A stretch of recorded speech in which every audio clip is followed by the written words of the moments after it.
Selamat datang. Pada video ini kita akan membahas bab 1 dari buku Discourse karya Gillian Brown dan George Yule yang diterbitkan oleh Cambridge University Press pada tahun 1983.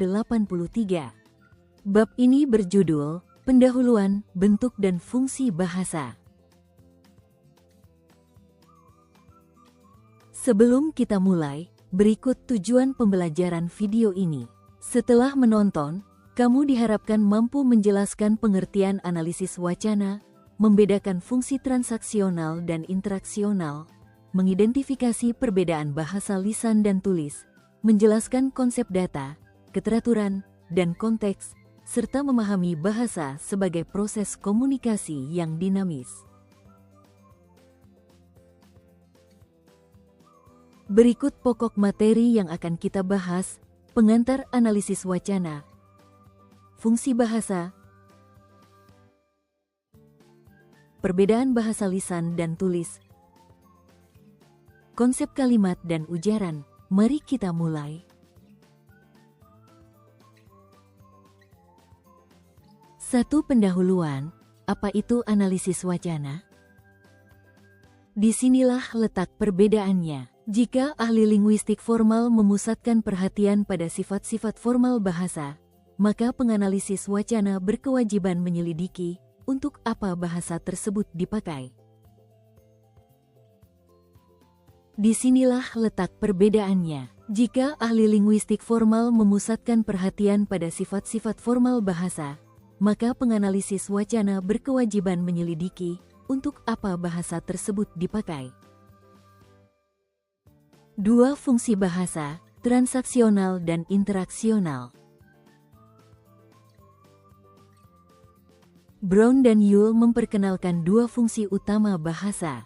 Penting untuk diingat, dalam kenyataan, hampir tidak ada ujaran yang hanya memenuhi satu fungsi secara eksklusif.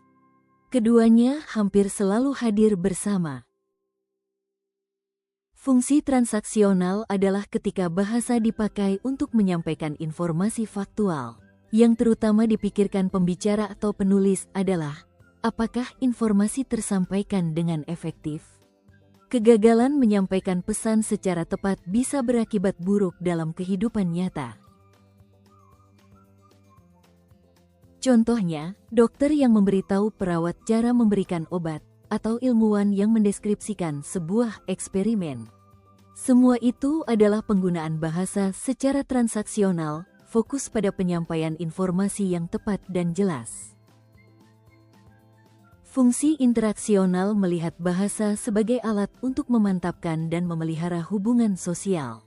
Di sini, yang paling penting bukan isi informasinya, melainkan sinyal hubungan antar penutur.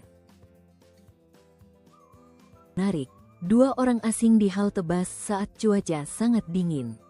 Ketika seseorang berkata, "Aduh, dinginnya," maksudnya bukan melaporkan data cuaca. Tujuannya adalah menunjukkan kesediaan untuk bersahabat. Itulah fungsi interaksional. Menariknya, meskipun bahasa tulis umumnya bersifat transaksional, ada juga tulisan yang berfungsi interaksional, seperti surat ucapan terima kasih atau surat cinta. Pembedaan transaksional dan interaksional ini sebenarnya sejalan dengan dikotomi yang sudah dikemukakan para ahli sebelumnya, mulai dari Buchler, Jacobsen, Halliday, hingga Lyons, meski dengan istilah yang berbeda-beda.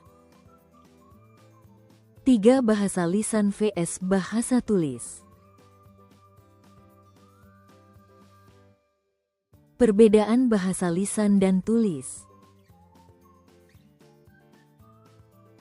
Dalam hal produksi, pembicara menanggung beban kognitif yang jauh lebih berat.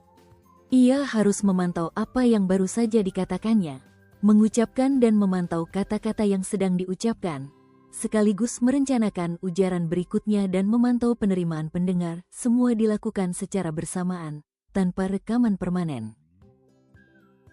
Penulis sebaliknya bisa berhenti kapan saja, memeriksa catatannya, bahkan mengubah pikirannya tanpa ada yang mengetahui.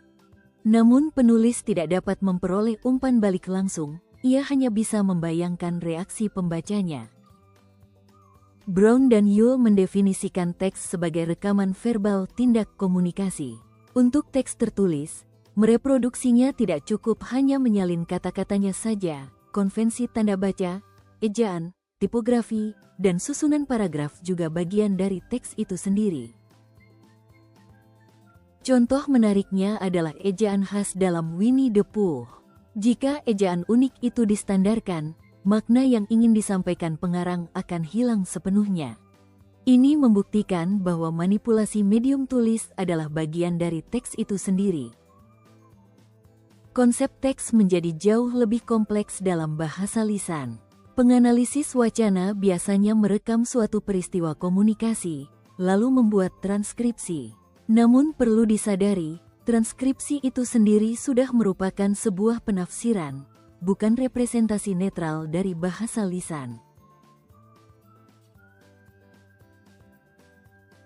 Ada 3 masalah utama dalam transkripsi bahasa lisan. Pertama, bagaimana merepresentasikan bentuk fonetis seperti gana, apakah ditulis gona, going to, atau going to. Kedua, ciri suprasegmental seperti intonasi dan jeda hampir tidak bisa direpresentasikan dengan tulisan biasa.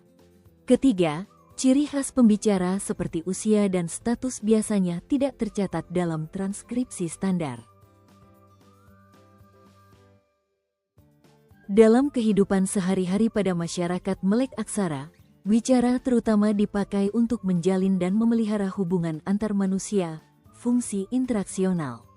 Sedangkan bahasa tulis terutama dipakai untuk menyampaikan informasi, fungsi transaksional. Tak heran, informasi faktual yang disampaikan secara lisan seringkali dicatat secara tertulis, karena orang tidak akan ingat betul fakta-fakta terperinci bila hanya didengar.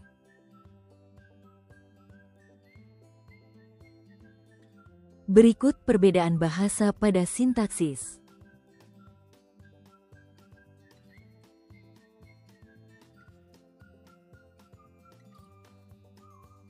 Berikut perbedaan bahasa pada diksi atau pilihan kata. Ada lisan umum dan sederhana, lalu ada tulis spesifik dan tepat.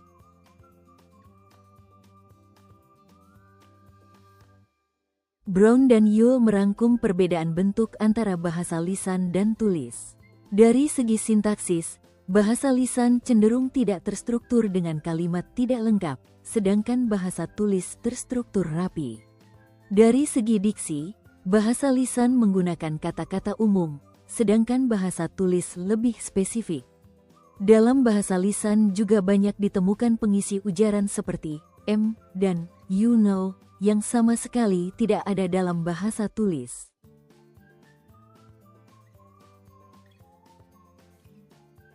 Empat kalimat dan ujaran.